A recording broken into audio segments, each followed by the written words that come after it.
생활 속 위험을 진단하고 과학적으로 위험을 관리하는 방법을 알아보는 사이언스 앤 세이프티 시간입니다. 오늘은 연말연시에 발생할 수 있는 각종 안전사고에 대응할 수 있는 요령에 대해 알아보겠습니다. 서울 동작소방서 이윤정 위험물 팀장 나오셨습니다. 안녕하세요. 안녕하십니까. 네, 연말연시여서 그런지 분위기도 그렇고 이런저런 이벤트가 많잖아요. 그러다 보니까 각종 다양한 사고에 직면할 수가 있는데 어떤 위험들이 있습니까? 네. 요즘에 연말연시다 보니까 행사가 많은데요. 네. 보신각에서 10만 명의 인파가 몰릴 것으로 예상되고 있는데, 그렇죠. 28의 소방 차량과 250여 명의 소방관들이 현장에 배치될 것입니다.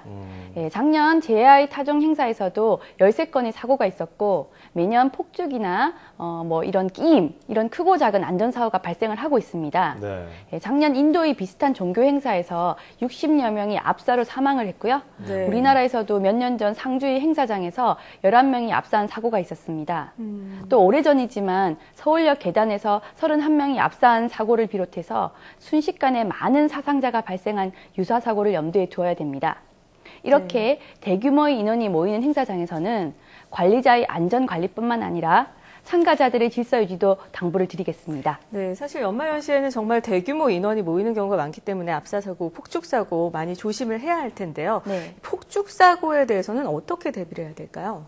예, 특히 폭죽은 발사되는 형태의 폭죽을 손에 들고 공중에 쏘는 것을 경계해야 됩니다.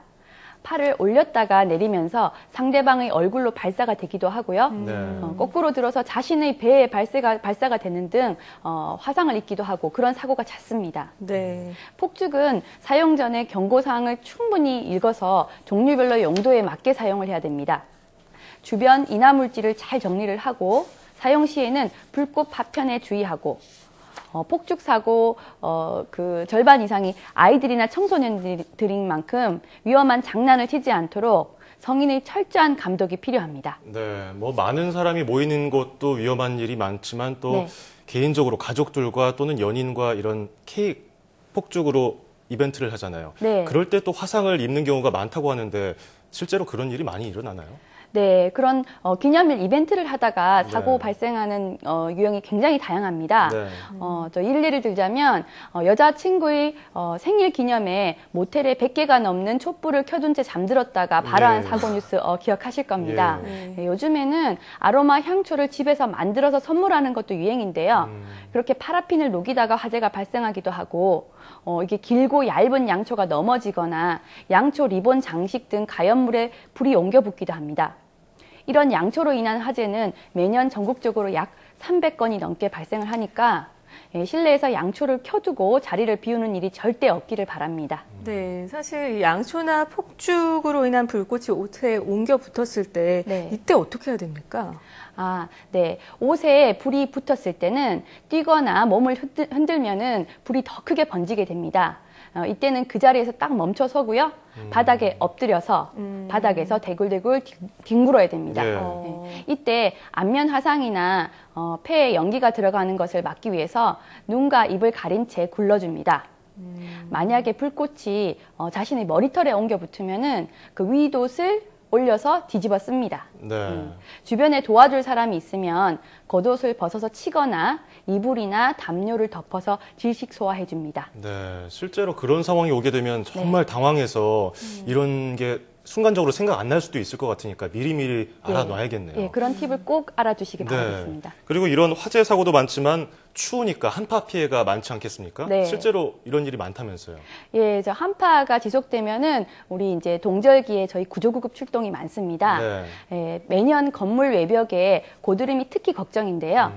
수도관 동파 등의 원인으로 수미터의 초대형 고드름이 만들어져서 네. 안전사고를 유발을 합니다. 네네. 예, 날씨가 추웠다가 갑자기 기온이 올라가게 되면 꽁꽁 얼었던 고드름의 일부가 갑자기 녹아서 떨어지면서 지나가는 시민들이 크게 다치곤 하는데요. 이때 안전장비나 상식이 없이 섣불리 고드름을 제거하려고 하다가는 되레 큰 사고를 당할 수 있습니다. 고층의 대형 고드름은 119 구조대원의 상담과 도움을 꼭 받으시기 바랍니다. 네. 또한 동절기 도로 곳곳에 생긴 빙판길에는 낙상 환자가 속출해서 저희 구급대원들이 많이 출동을 하고 있습니다. 네. 보행자들은 보온 장갑을 착용해서 주머니에 손을 넣고 다니지 않고 바닥이 넓은 운동화나 등산화를 착용해 줍니다. 휴대전화를 삼가하고 계단은 난간을 꼭 붙들고 다니고 노약자들은 외출을 삼가하는 것이 좋습니다. 네. 겨울에는요, 사실 눈도 많이 오고 폭설이 내릴 때 정말 아찔해지는데, 네. 사실 스키장에 갔을 때, 스키장도 많이 이용을 하는데, 폭설 시에 어떻게 대비를 해야 될까요? 예, 24시간 신적설량이 5cm 이상이 되면은 대설주의보가 발령이 됩니다.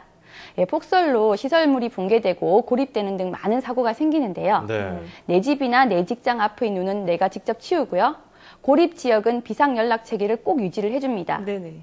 붕괴가 우려되는 창고나 지붕은 위쪽까지 미리미리 눈을 치워주고요.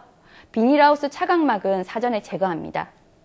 대설 때문에 부득이 차량을 이탈하게 될 때는 제설 작업 차량이나 구급차의 진입을 방해할 수가 있으니까 갓길에 주차하지 않도록 합니다. 네, 일반적으로 겨울에 발생할 수 있는 낙상 사고, 화재 사고, 한파 사고를 잘 대비해야겠네요. 네, 그렇습니다. 그런가 하면 겨울만 기다린 분들이 있잖아요. 네, 겨울 제가 좀 레포츠. 전에 말했던. 그렇죠. 네. 스키장에서 맨날 산다시피 하는 분들이 많다고 들었는데 네. 실제로 좀 안전하고 즐겁게 이런 겨울 레포츠를 즐길 수 있는 방법 좀 알려주시죠. 네, 말씀하신 대로 스키장 사고가 많습니다. 네. 리프트 사고나 또 그 슬로프의 이제 정상으로 이동을 하면서 리프트에서 추락하기도 하고요. 네. 활주로에서 속도 제어나 방향 전환에 미숙해서 충돌하는 사고로 큰 부상을 입기 쉽습니다. 네네네. 예, 활강할 때는 반드시 실력에 맞는 코스를 택하고요. 타인이나 시설물과 충돌하지 않도록 안전거리를 충분히 고려합니다. 리프트를 타고 내리는 법을 정확하게 숙지해 두어야 하는데요.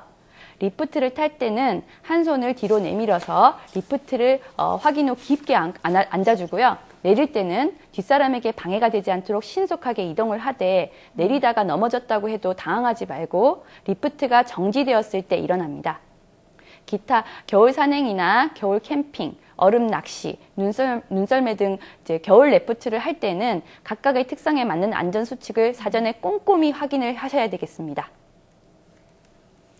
네, 지금까지 연말연시와 동절기에 유의해야 할 안전수칙에 대해서 동작소방서 이윤정 팀장과 함께 이야기 나눠봤습니다. 오늘 말씀 고맙습니다. 감사합니다.